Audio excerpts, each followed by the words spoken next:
देखिए फ्रेंड, और दिखा रही हूँ। देखिए मिज़ोरम का नज़ारा।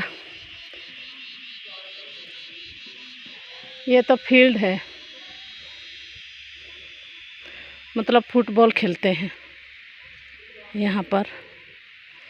यही ऐसा जगह है, मतलब प्लेन है, नहीं तो थोड़ा भी प्लेन नहीं होता यहाँ। कहीं भी जाइएगा मिज़ोरम में तो 100 से ज़्यादा स्टेप होता है। बहुत थक भी गई हूँ भी। देखिए इसी तरह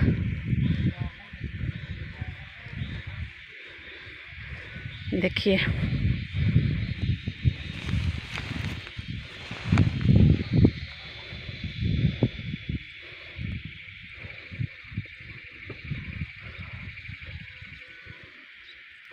और घर घर में गाड़ी है, एक नहीं, दो नहीं, जितना मेंबर है ना उतना गाड़ी होता है।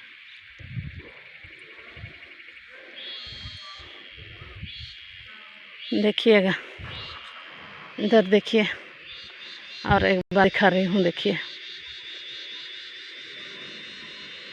यहाँ का नज़ारा।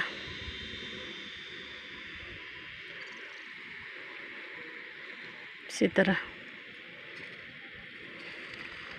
देख के आश्चर्य लगता है हमको मिज़ोरम में। देखिए इसी तरह ये गाड़ी भी कहाँ जा रही है, देखिए। ठीक है ना दोस्तों, और दिखाने के लिए कोशिश करूँगी।